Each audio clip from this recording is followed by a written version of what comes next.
Android 11 is here, 3 months after the first public beta was released in June. Honestly, it's not very different from the beta. It mostly fixes some bugs and third-party app troubles, as well as adds a long-awaited built-in screen recorder.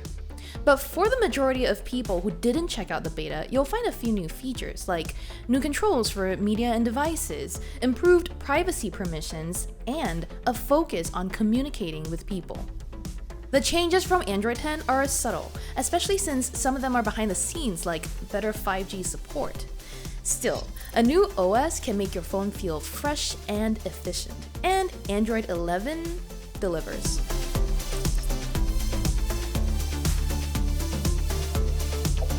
The feature I'm most stoked about is built-in screen recording. iOS already offers this, while Samsung, LG, and OnePlus have this in their Android phones. Prior to this, I'd been using a third-party app on my Pixel to capture snippets from my review videos to share to Instagram. Now that a native version is finally available, I can delete the ad-ridden app at last, which also added an annoying watermark.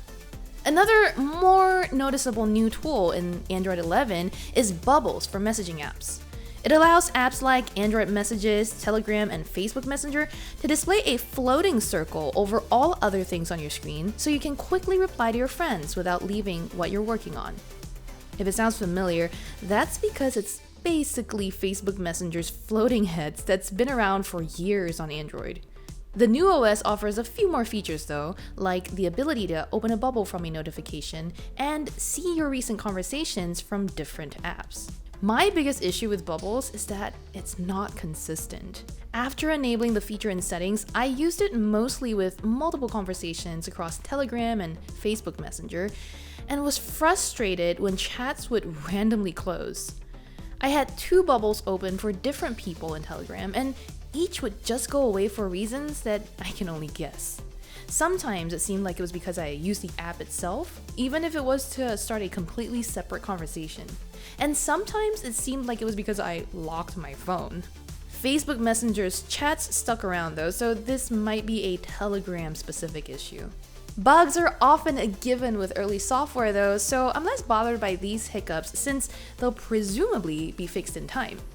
The other problem about chats not sticking around is that you can't reopen them until you get another notification from that conversation. You have to press the icon on the bottom right of an alert to launch a bubble. Think of them more as interactive notifications. But this was also inconsistent. Sometimes the launch button just wouldn't show up.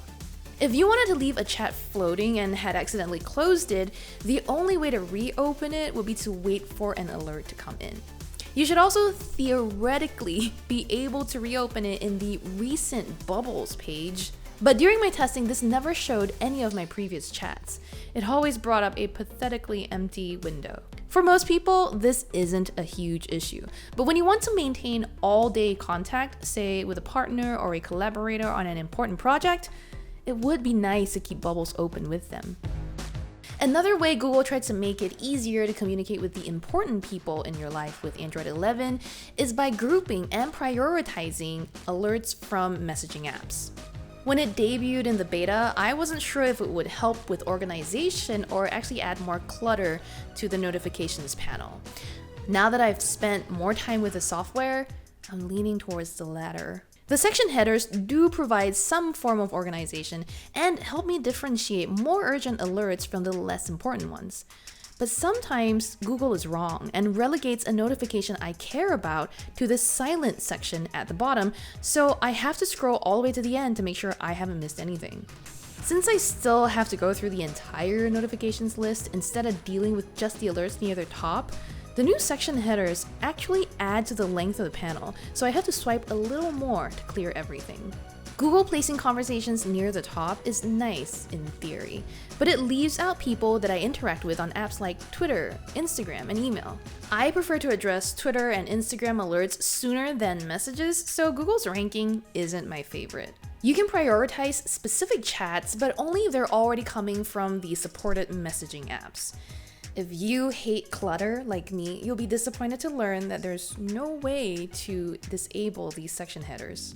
Another change that Android 11 brings to your notifications shade is a new persistent media player in the quick settings panel.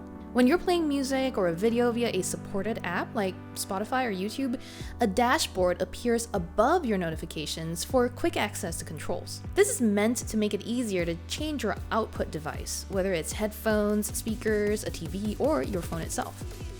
In general, it's effective, but unnecessary. The player takes up 2 more rows of space, pushing notifications down, and honestly, I found the lock screen controls more convenient. My early build of Android 11 continued to be a bit buggy here, with the player sometimes not showing up even though Spotify was streaming a banging K-pop playlist. I started playing a show on HBO Max after I paused Spotify, but the HBO app did not take over that space and the music controls remained. This feature is on by default for media apps, so developer support shouldn't be an issue. You can choose to hide the player when your media sessions are over, although I prefer to leave it on to resume playback whenever I wanted. It's nice to have a space dedicated to playback controls instead of in a notification card like you had in Android 10, especially since that feature was finicky in the older software. But the lock screen version is still easier to use, especially since my phone is usually locked when I'm listening to music or watching TV, and it's easier and faster to access the lock screen than the notification shade. With Android 11, Google is also trying to cram more controls into spaces that were previously underused, such as the power button menu, which now shows devices connected to the same network as your phone, like your smart lights, security cameras, or speakers, in addition to your Google Pay cards. Oh, and there's still the shutdown and restart buttons, of course. Each of your devices has its own tile, and one tap will turn them off or on. There's also a master control tile that can turn off all your lights at once, which is handy. The master switch is the first box you'll see, but you can also rearrange all your devices to put your favorites higher up. I was dubious on this feature when I first tried it in the beta because it's just easier to tell my speaker to turn my lights on or off. But I've since come around, especially after I added my Chromecast to this page. It's much easier to hold down the power button and immediately control all my devices than having to find the Google Home app and search for the specific speaker or TV that I wanted to turn off. Those in large homes with many rooms and multiple gadgets connected to their network will likely find this helpful too. Those are the most obvious updates, but there are some small, less noticeable tweaks too. Google handles screenshots a little differently in this iteration. They appear as a thumbnail in the bottom left corner after being captured, with options to share, edit, or dismiss. Thank God the company has gotten rid of the notification after every single screenshot, which used to really clutter up the page. Another imperceptible but important update is the ability to set one-time app permissions for things like location and camera access. This way, you can have greater control over what apps are following you in the background. Plus, if you haven't used an app in a few months, its permissions will automatically reset, and the app will have to request permissions again the next time you open it. Obviously, I haven't used Android 11 long enough for that to happen yet, but I appreciate the idea in theory. Android 11 also added the option to show an extra row of apps at the bottom of your home screen for easier access to what Google thinks you use most often. It's similar to the suggestions already available at the top of the app drawer, but is pretty redundant. Most users already place their most frequently used apps on their homepage. When I enabled this, Google showed me stuff like Spotify, Telegram, Instagram, and Netflix, which were already sitting on the screen right above it. The good news is you can choose not to enable this row, and it's not on by default. There are some other small changes coming to Android 11 that will most likely be more fruitful over time. For example, a new on-device visual cortex better identifies elements on the screen so that those who use voice controls can better navigate the interface.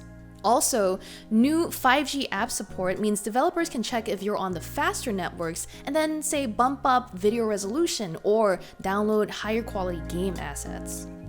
Most of my frustrations with Android 11 are the result of bugs rather than the features themselves. Bubbles has the potential to be helpful, while the new screen recorder and device and media controls are useful. Yes, some updates are redundant, but the good news is Google gives you the option to disable most of them. Android 11 is not a big leap forward, and while it does potentially add more clutter, it also gives users more control and options. This is an Android that power users can tweak to their heart's content. as long as they can get past the initial mess. For more reviews on software like iOS or just smartphones, laptops, and wearables, make sure you subscribe to Engadget. And as always, thank you for watching.